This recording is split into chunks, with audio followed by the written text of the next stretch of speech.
Coming to you from a cozy little condo high atop Old Fourth Ward, Atlanta. Welcome to The Ron Show on America One Radio. Here's your host, Ron Roberts. All right, hello and welcome to The Ron Show. Thank you for listening, whether it be on the America One Radio app, AmericaOneRadio.com, or wherever you podcast. Later in the show, I will talk with frequent show guest Andrew Heaton. He of Sagamore Hill Consulting, also a senior advisor to the Jerica Richardson campaign for Congress. The 6th Congressional District is the seat that she's eyeing, as is current Congresswoman Lucy McBath. Yeah, lots of questions to ask about that, and we will get to that in just a little bit. First things first, I know we've talked a lot, ad nauseum, about the Fani Willis, Nathan Wade, insinuatory accusations coming from the Trump election interference tribe. And we've got just a little bit more to add to that, a little bit of movement, some news that was made on Thursday to catch you up on. Maya Prabhu at the Atlanta Journal-Constitution reporting that legislation filed by Senator Greg Dolezal from Cumming, Georgia, will create an investigation into the Fulton District Attorney, Fani Willis, in response to her indictment of former President Donald Trump, and also the accusations that Willis is in a, quote, improper relationship with the special prosecutor Nathan Wade, who she hired to help lead the investigation into Donald Trump and his now co-defendants to overturn the results of the 2020 presidential election. Dolezal's legislation would create a Senate special committee on investigations that would have the ability to subpoena people and evidence and require that testimony be given under oath. No other legislative committees under Prabhu require that witnesses testify under oath. Under the measure, if the committee finds there has been misconduct, it can recommend changes to the state law or budget. You'll remember that Joycelyn Wade's attorneys last week coughed up some of Nathan Wade's credit card statements that showed he purchased airline tickets, hotel stay, and cruise tickets as well for himself, his mother, and Fani Willis. Incidentally, I was reading on Twitter, X, whatever we're calling it now. Is we calling it X? Are we just resigned to calling it X? Anyway, I was reading a tweet on X. See, that's stupid. That someone who I trust about all these legal matters, Anthony Michael Christ, the law professor, political scientist at Georgia State University, he shared from the X account at GSU Grinding. See, I don't know who this is, but he signed off on it. He literally retweets this. See, this is stupid. And said, yep. At GSU Grinding writes, I didn't realize until today that in the event of recusal or disqualification, the PAC, which is the Prosecuting Attorneys Council, could appoint a private attorney rather than a district attorney to oversee the case. This makes things much easier. Just immediately point John Floyd, assuming he would accept it based on the fact he's already a special prosecutor on the case. This would be a home run for the case, the Prosecuting Attorneys Council, and even Willis. He clearly would proceed with the case as he's already on the team. It would also greatly minimize delay. That should alleviate concerns about the case going to trial at all or in a timely manner, since he is already familiar. He continues, or whoever this is continues, it also makes the Prosecuting Attorney Council's job easier. Floyd is more qualified than anyone in the country to handle a case like this. No one could possibly criticize the appointment of Floyd in good faith. If I were Willis, I'd be having this conversation with Floyd, then Pete Skandalakis at the Prosecuting Attorneys Council to see if I could make this work as a way of voluntarily recusing. Meanwhile, David Wickert at the Atlanta Journal-Constitution tweeted, or X'd, that there is a vote set for Friday on Pete Dolezal's legislation in the Georgia Senate, creating a panel to investigate Fani Willis. I also noticed that a friend of the show, frequent guest, commentator at the Georgia Recorder, Jay Bookman, wrote a commentary that I will share in today's show notes at ronshowatl.com. The headline, 2 stories of vows taken and vows broken, of boundaries crossed and trust shattered. This is a recipe for chaos, he writes. Take the most important legal case in our state's history, Donald J. Trump versus State of Georgia, with stakes so high that the outcome could alter the course of our republic. Toss that into a mixing bowl, then add Nathan Wade v. Jocelyn Wade, a case of a very different sort, a case about a marriage gone bad, a case deeply personal and ugly with stakes that ought to be important only to those involved. Mix thoroughly, and what you have is an unappetizing mess, Jay Bookman writes. In many ways, though, the two cases are not as indifferent as they may appear. He writes, both are stories of vows taken and vows broken, of boundaries crossed and trusts shattered. They feature lies, false justifications, and deceptions, played out in furtive hotel meetings and phone calls. They ask the justice system to set the price that those who betrayed must pay to those they betrayed, and in each case, all the worst aspects of human nature are on display. And at the center of both cases, we find Fonnie Willis, District Attorney for Fulton County, playing very different and conflicting roles. It is a predicament largely of her own making because she broke some basic rules. You don't put your lover on the public's payroll. You don't have a romantic relationship with a subordinate. You don't raise racism as a false sword against legitimate criticism because by doing so, you blunt that sword when it will be needed later for genuine cause. These aren't complex issues, Jay Bookman writes. These are the standards that leaders are expected to live by, and Willis knows it. She tells us that in a resurfaced video clip taken from her 2020 campaign for district attorney. We have that audio. And I certainly will not be choosing people to date that work under me. Let me just say that. We are at a place in society where things happen in people's relationships, husband and wife. Sometimes there are outside relationships. I don't think that that's what the community is concerned about, although there might be a moral breaking in that. I think that what citizens are really, really concerned about is if you chose to have inappropriate contact with employees. I mean, there's nothing that I can say on it other than it is distracting. It is certainly inappropriate for the number one law enforcement officer in this state. She said it back in 2020. Back to Jay Bookman's column, Willis was right then and wrong now. He adds, in a strictly legal sense, though, it's hard to see what this changes in the Trump case. The facts of the case against the ex-president and his co-defendants remain the same. The law remains the same as well. The mistakes made by Willis outside the courtroom do not wipe away those of Trump. Two wrongs don't make either side right. It's also hard to see a judge order Willis' removal from the case. The allegations that she has pursued the case against Trump for personal financial gain are far too abstract and flimsy to require that step. However, Jay Bookman writes, if her legal authority remains solid, her moral authority does not. You don't find that authority codified in a law book. Yet once lost, no judge can restore it. In the role of district attorney, Willis speaks for the people, and unfortunately, that voice is seriously compromised. For that reason alone, a credible replacement is probably necessary if possible. Those trying to defend Willis suggest that the allegations raised against her are the product of a right-wing smear campaign, and they probably have a point, Jay Bookman writes, but that doesn't mean the allegations aren't true. And at this point, complaining about it is like complaining about the sun rising. You know it's going to happen. When you take on a target such as Trump and those surrounding him, you have to know that you become a target yourself and you armor yourself accordingly. It is a gross misjudgment, Jay Bookman opines, to leave yourself so open to an attack on your credibility. In a courtroom, as in politics, success requires that you anticipate and prepare for what your opponent will throw at you. It's frustrating that didn't happen here. Okay, turning the page. I don't know how many of you have followed this story here in Metro Atlanta, maybe throughout the state and the rest of the country if you're listening from wherever you are.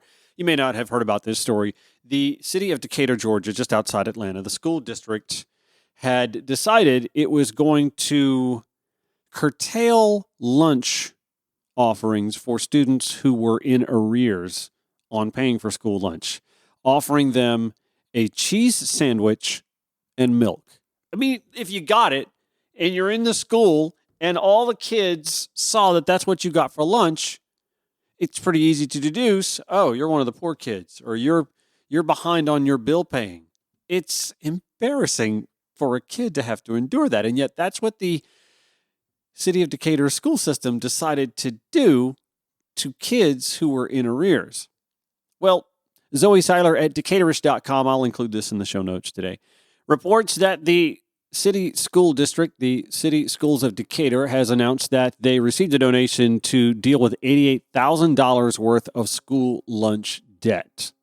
Zoe Seiler continues to report the City Schools of Decatur announced earlier this month that beginning February 1st, the district meal charge procedures would be updated and students can have a maximum of 3 meals charged to their accounts for the entire school year. Once the limits are reached, students will be given an alternate meal. The alternative meal is a cheese sandwich and milk. She writes, for middle and high school students, that means $10.50 can be charged to their account, and it's $9.75 for elementary students before they are given a cheese sandwich. I mean, hey, I get it, but it's the optics, you know what I mean? Zoe Seiler reports the school district had incurred a balance of about $88,000 in unpaid meal charges. $88,000. I mean, it's a drop in the bucket, honestly. Of that amount, 46% are students who pay for lunch, 36% are students who receive free or reduced lunch, 6% are CSD staff, and 12% are students who are no longer in the school district. Further down in the story, she reports following that news, Jasmine Crow Houston jumped into action and launched a GoFundMe to cover the cost.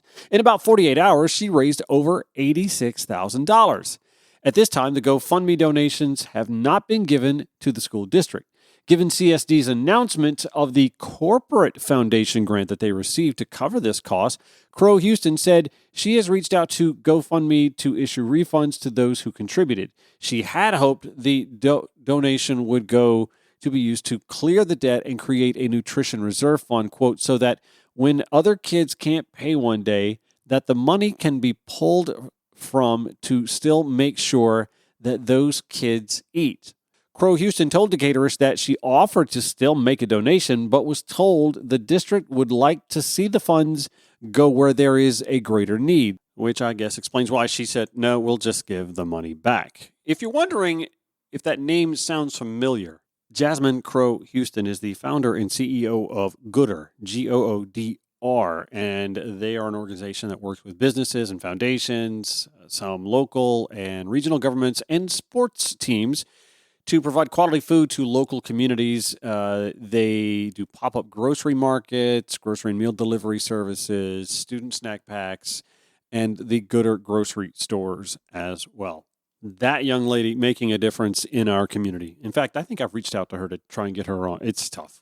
It's not easy. And she's busy. She's got this huge endeavor to partake in, but at least she's got time to do some good and look out for our kids in schools.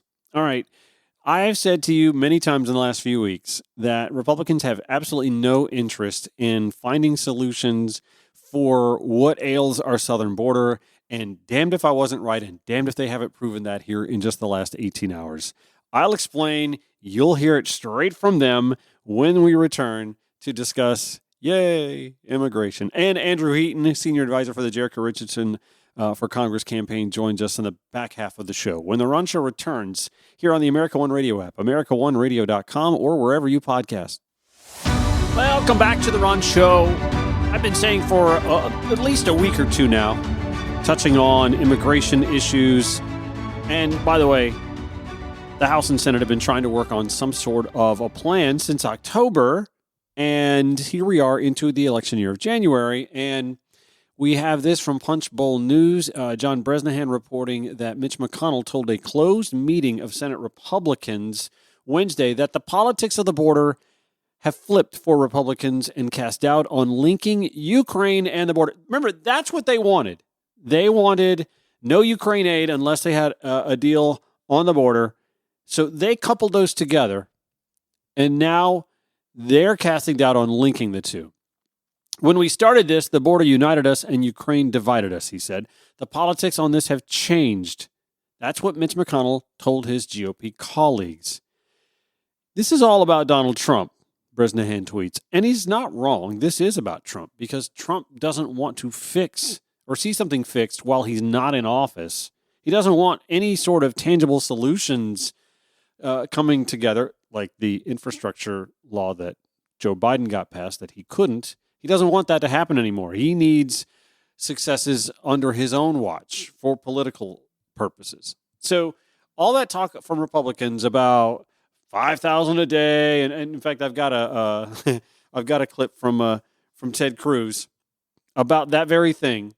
1.8 million a year, right? 5,000 a day. And it's such an emergency. And yet at the same time, no, don't touch it until, a year from now? Yeah, nearly a year from now. 360 days from now is when they'll be okay with dealing with that. McConnell referred to Trump as, quote, the nominee, according to Bresnahan, and noted the former president wants to run his 2024 campaign centered on immigration. Well, sure. They don't have the economy. Inflation has cooled. They don't have the things that they thought they were going to run against Joe Biden on. And you certainly can't go with feeble old Joe Biden when you've got feeble old Donald Trump atop the ticket. And Nikki Haley has proven that to be worth pointing out.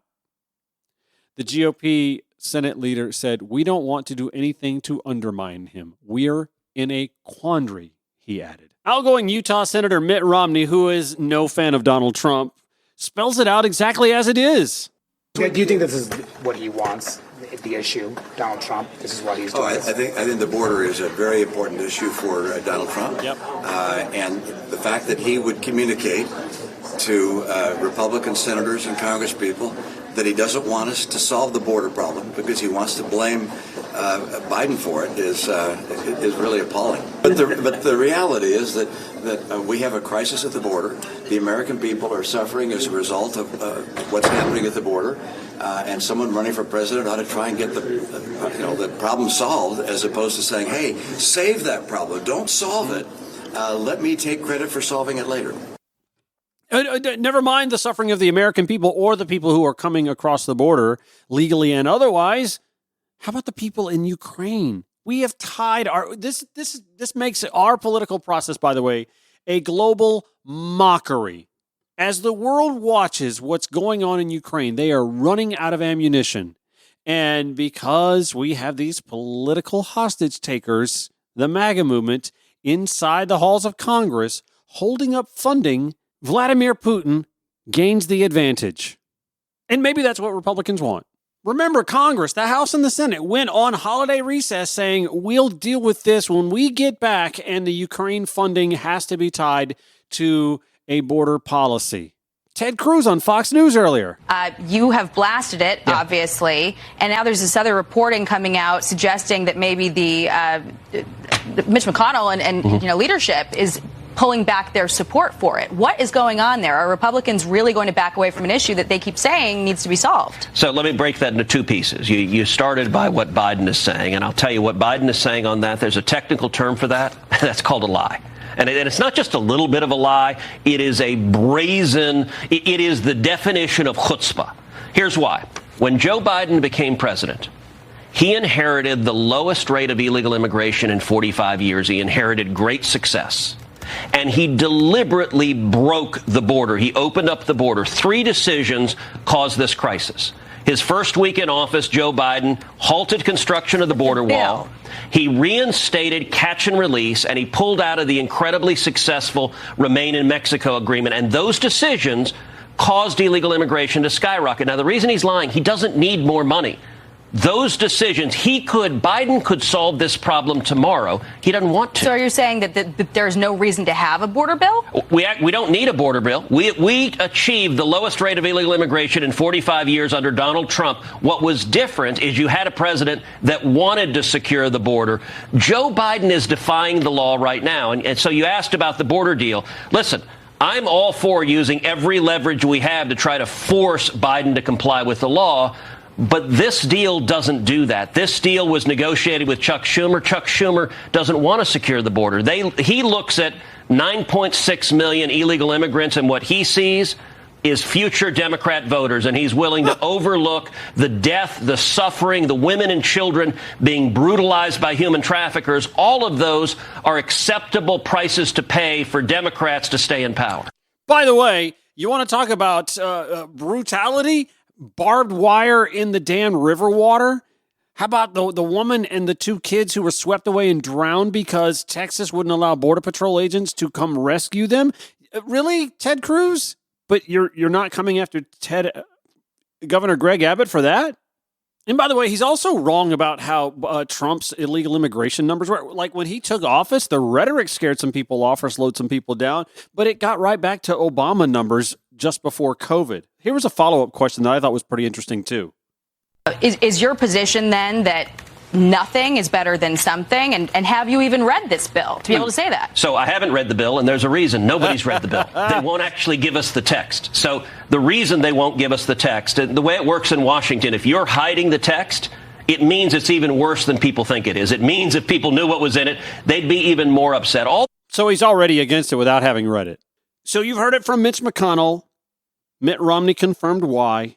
Ted Cruz confirmed it on Fox News that they've no interest in dealing with the immigration crisis that they believe is a crisis every day and want to politicize for the next 10 months so that this country for the next 360 days still can't address immigration and, oh, by the way, aid our allies in the Ukraine as they try and hold off Vladimir Putin from toppling that government and then being neighbors with our NATO allies eyeing them next. But do not forget, and don't let your MAGA friends forget, it was the GOP that wanted immigration policy and Ukraine funding tied together last winter before they went on holiday break to begin with. You can't govern with these fools. Ron Show, back after this on the America One Radio app, AmericaOneRadio.com, wherever you podcast. Want to be on the show? Have a cause or campaign you'd like to speak up for? Email Ron at ronshowatl.com or call 404-919-2725. The Ron Show on America One Radio. Joining me, frequent guest of the Ron Show, good friend, Andrew Heaton from Sagamore Hill Consulting, also senior advisor for the Jerica Richardson for Congress campaign, which is still a thing. Andrew, how are you? I'm doing all right, Ron. How are you doing today? I'm good. So in this realm, I love to talk to you about just about anything that's happening politically, but in this realm, I really want to dial in on the 6th Congressional District now that we know what it looks like, where its borders are, where its boundaries tell us voters are going to be, and I guess the surprise of the last month or so is that your client, Jerica Richardson, who we've had on the show a couple times, very lovely lady, despite the fact she's a Saints fan, is staying in the race. So tell me, from your vantage point as her senior advisor, why did she choose to stay in the race when Lucy McBath, who is coming in as a pseudo-incumbent, has decided this is the district she wants to run in? Yeah, well, I think for Jerica and for the campaign, it goes back to the reason she got in the race in the first place. And so, just to be clear, we and she especially, she started looking at this race and she even formed an exploratory committee all the way back in the summer. Even as far back as technically she started kicking the tires on this before the Supreme Court handed down the decision in Alabama that really kind of started setting the stage for the maps to change in Georgia. Right. So when she started kicking the tires on this, she was looking at, I see a need in my community. She lives in Cobb. She lives just outside of Marietta. She represents as commissioner a good portion of East and South Cobb. And, that was at the time part of what I guess we're now calling the old 6th district. And she saw a need. She heard members of her community saying, we really love to have somebody who could, that would run and could really represent what we view as our priorities. And so she got into the race and she officially filed her paperwork in August. So again, was in the race even before the maps, decision had, not even before the MAPS decision had come down, before the MAPS decision even, because the arguments were heard till September. So she's been going into this for a while now, and she's been running this race for a while now in the 6th. Now, obviously, when the MAPS changed, she had to really sit down and think about it. And especially once Congresswoman McBath declared, she had made it clear in other interviews, it was never her intention. She did not get in this race with a desire to challenge a sitting congressperson, especially a fellow Democrat, specifically a fellow Democrat. Right. That was never the goal. But the more she had conversations with people after the maps changed and after it was clear that the maps were going to be settled, at least for this election, and the more she specifically looked at the map and talked to the members of her community that are still part of that map. So again, this new map goes from South Cobb, East Douglas, South Fulton, and North Fayette counties.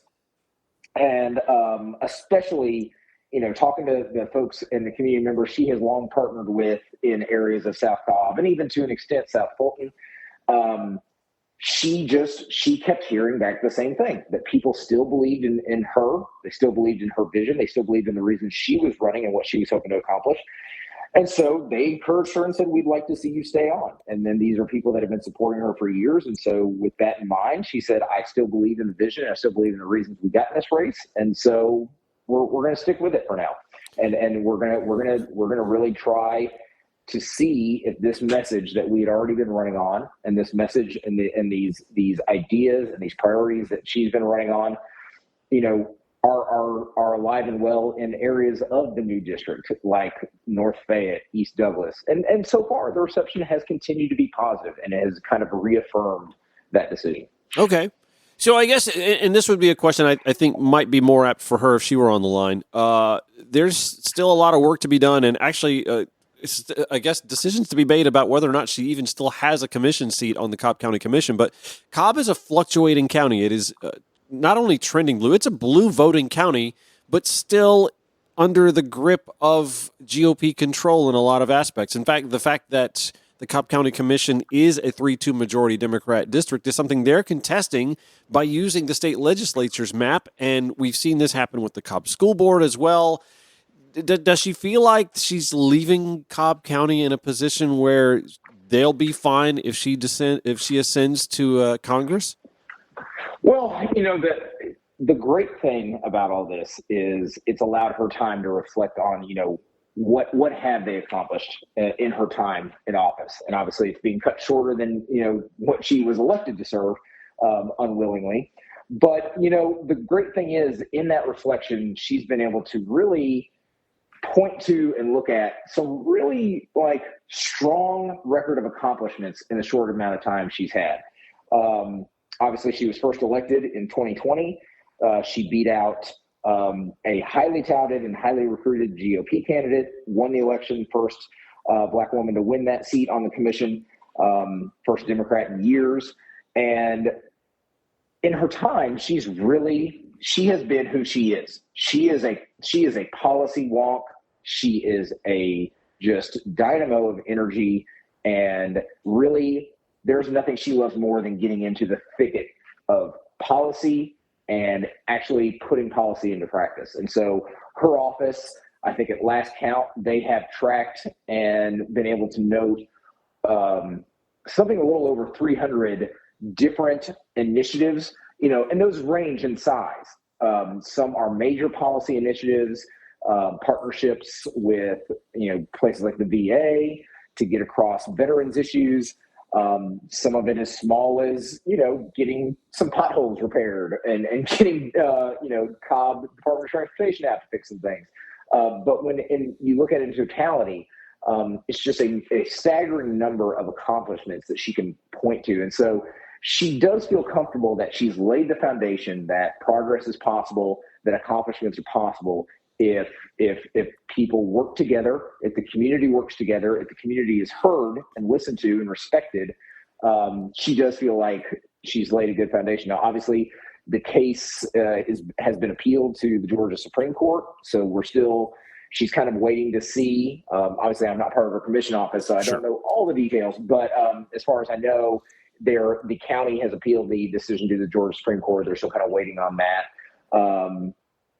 Not entirely optimistic just because of how it's gone so far. Yeah.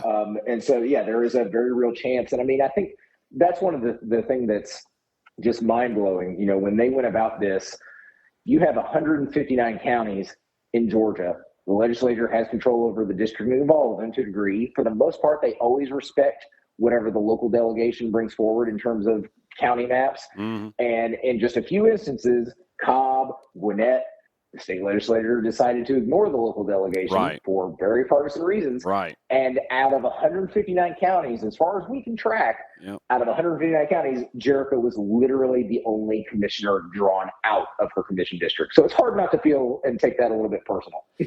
No, absolutely. Well, and I've said this many times on this show, Cobb County is beyond a crossroads. It is a blue county. It is not just trending. It is a blue county. It has been so at least since 2016 when you look back at general election results in presidentials and gubernatorial races. So there's this inability to accept that on the county and state GOP's part. And, man, they're just hanging on for dear life as long as they can. This is the last gasp before they pull up stakes and move to another exurban county, I guess, to set up shop somewhere else. But so I want to ask you, what are priorities in her mind for this new district that she being in that district may give her a leg up on Lucy McBath? Well, and that's a great question. And so I'm going to bifurcate that just a little bit. We are running our race. And so I think even trying kind of juxtaposing it as, what we might do, versus Lucy McBath. I really haven't dug into Congresswoman McBath's, where she, what kind of their policy priorities are coming in this race. So I don't want to speak to that. What I can speak about from Jerica's standpoint is a lot of the same priorities that we were looking at in the old six still apply to the new six. And so, this new six really does have both a tremendous amount of resource and opportunity, but a tremendous amount of challenges. And it's really, it has this, the way you can look at it is there are these areas and pockets of extreme economic power and growth. And a lot of that does come from like kind of South Cobb, the kind of middle area of Fulton that's in the district. And then some areas of real economic challenge and opportunity in places like South Fulton, North Fayette. There are some real opportunities that if the right policies and the right priorities are pursued, there's so much opportunity for economic growth, for improvements in healthcare, for improvements in housing stability. And so all that to say, the priorities that Jerica was looking at and have been hearing about a lot still apply. And so, she kind of looks at this from a three-pronged approach. And we talk a lot about this a lot. It's kind of the three-legged stool of how she's looking at this run. So one is just talking about, and overall, the overall uniting theme is together we can. And that's because she truly did, and I've met a lot of politicians. I've met a lot of elected officials. There are a few who do truly believe and put as much energy into working with the community, listening to the community, and partnering with the community as much as Jerica. And so from that together we can, the three legs that go from out that are talking about reinvigorating the innovative spirit, really helping drive workforce development, investments in different aspects of the economy, looking at ways that we can economically enable through student loan programs and student loan reforms, housing initiatives, anti-gentrification measures. All these kind of come under like reinvigorating access to the economy, access to healthcare, and just trying to create an environment where innovation can thrive. And then from there, we talk about protecting our freedoms. And we talk about information privacy, freedom of choice in healthcare, the border crisis. These are all big issues that, she's not afraid to tackle. Equal protection under the law. We talk about the Voting Rights Act. She is very focused on what's been happening in previous attempts to get federal voting rights legislation passed.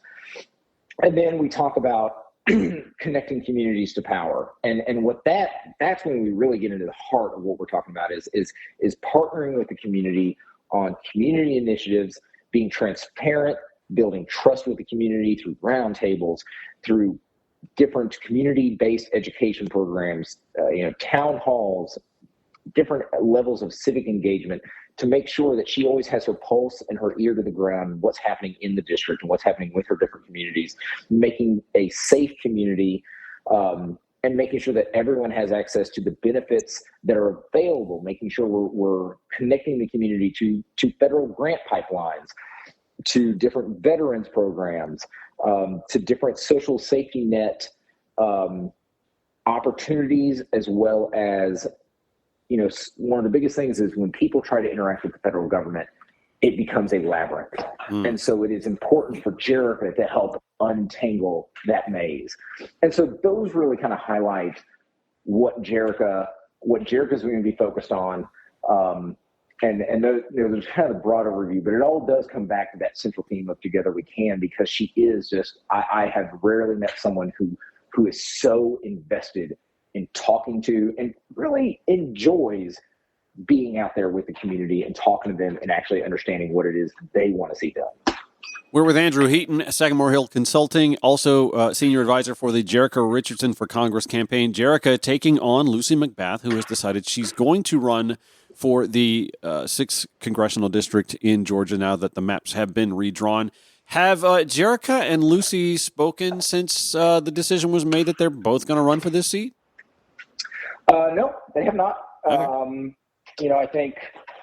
I think we can just, understand this has been a journey for both camps. I can at least speak for our camp. It's definitely been a journey. There have been some attempts, but to my knowledge at this point, there's been no direct one-on-one conversation. Okay, the reason I ask is because I think in a democratic process, one of the things the voter actually benefits from most is having the opportunity to see candidates who are squaring off for a nomination or a seat to show up together at a forum or a debate or anything like that. I didn't know if any of that had been scheduled or discussed. And I would say we are completely open. Jerica's phone is there, and she is. We're more than happy to have that conversation. We want this to be that our goal is for this to not be any kind of super adversarial. Right. Like Jerica has a ton of respect for Congresswoman McBath, her life story, her career, what she's done. It is nothing but respect there. So and we will absolutely comport ourselves in our campaign in that manner. And so it'll be nothing but respect, and we will welcome any opportunities to have dialogue, to work together. While we are obviously competing, and it is less about her specifically and more about this is a brand new district, and these voters currently with Congressman Scott, who represented the bulk of this area previously, with Congressman Scott opting to run in the new 13th because he's currently the congressman for the 13th, and the 13th has completely shifted over to the southeast side of Metro Atlanta. Right. With his choice to continue running that 13th district, right now these voters and these constituents do not have a congressman on the ballot who currently represents them, and so for us, this is about. They've got a choice now, and they've got an opportunity to elect a vision for what they want out of their congressman for at least the next 2 years, if not beyond. And we, and I speak for me personally, and I know Jerica shares this belief. Like this is just about the democratic process. Like let us give them a choice. Let us give them some different opportunities and some different ideas about what federal leadership and federal partnership could look like, and let them decide. Give them a choice. I don't think anybody could argue that as long as the race is clean, as long as the race stays above board, there's nothing wrong with voters having a choice and going from there. All right, good deal. Quick break. Back in a second with Andrew Heaton representing the Jerica Richardson for Congress campaign here on The Ron Show, the America One Radio app, AmericaOneRadio.com, or review podcast. All right, we're back with Andrew Heaton from Sagamore Hill Consulting, frequent guest on The Ron Show, and representing the Jerica Richardson for Congress campaign as a senior advisor. I guess my one last question to you would be, this is a crazy election cycle. There's no way to harken back to anything in the past to compare this to, given what's going on atop the ticket once we get to the general election cycle. It's going to be really important that turnout matters at the local end. So given that, Andrew, Lucy McBath comes with name recognition. Jerica Richardson outside of Cobb County probably does not. How does Jerica being the nominee, if she were to win that, benefit up the ticket? Let's be clear. There's no comparison, and we're not going to kid ourselves that there is comparison when it comes to brand name recognition, especially on a national stage. Yes, of course, Congressman McBath has a much larger microphone currently, a much larger brand, and has for years, and has used it to nothing but wonderful ends. And so, we recognize that, should we be privileged enough to win the primary, that's going to be something we have to address. But I would say that from the get-go, and this was one of the things we thought about in what we originally were going to run in, the old 6th, the most recently old 6th. Turnout was a big part of what we were focused on. Mm-hmm. Turnout and ground game was a big part of our strategy because, what you got to keep in mind at that time, the 6th district we had chosen to run in was built to be a Republican district. Right. We were going up against Congressman McCormick in our head. We were running in a district that had just most recently, I believe, gone right at plus 20, plus 19 Republican. And so we knew we were only going to win, and we were only going to have a real chance if, I often joked it was threading the gap at Thermopylae, and we had to find the 300 who could help us do that. But we had to find it in terms of, really targeting, narrowing down, and building a field game and building a turnout and get up a vote effort that found every single Democratic voter possible. And here, it's going to be very similar. And we, again, this goes back to who Jerica is. Like, I have never seen, and, one of the things we'll be, rolling out over the coming weeks are just testimonials from people in her current commission district, many of which do live in this new congressional district, just speaking to who she is as someone who gets into the community, who is part of the community, who connects to all of these different communities and makes them feel seen and heard. And I think when it comes to these upcoming elections, both the primary, but especially kind of what you're alluding to, the general, I think none of us are under the illusion that we are not going to have some real challenges when it comes to turnout in the general. And it's more about just the general political malaise like a lot of folks are feeling right now. Mm-hmm. Some folks might have some specific complaints with the Biden campaign. I think a lot of which, I have faith the Biden campaign is going to put a lot of resource and energy into starting to overcome those over the next, 9-10 months. But it's just a general political malaise. A matchup is boring. A rematch is boring, and this is a rematch, and rematches don't feel as exciting. And especially just, given the demographics of the candidates, the vitriol we are all constantly dealing with, there is just a general malaise. And I think there are a lot of us that fear like that's going to depress turnout. Yeah. So we need candidates who are going to be out there. We need campaigns who are going to be out there and be full partners in getting out the vote, not only for themselves, but for the general election. Because the reality is, if Jerica wins election and, Jerica wins the primary and then she's able, she wins the general and she's a Democratic congresswoman from the 6th district of Georgia heading up to Washington, that's going to be a very different experience if she has a Democratic president to work with than she is if she's working with President Donald Trump, which, let's be clear, that is who the Republican nominee is. We can all talk about there's still a primary, but it effectively is done.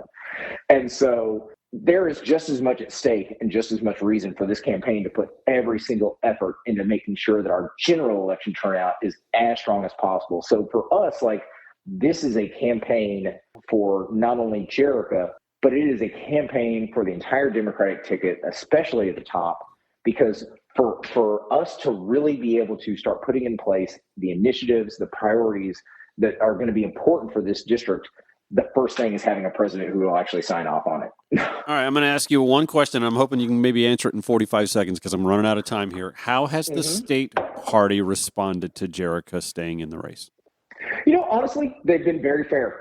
Obviously, it's understandable. Some folks have called with questions or, not really concerned, just questions, wanting to understand kind of the strategy, where our mind's at. But in all defense, the Democratic Party of Georgia has been very fair and has not leaned on us one way or the other.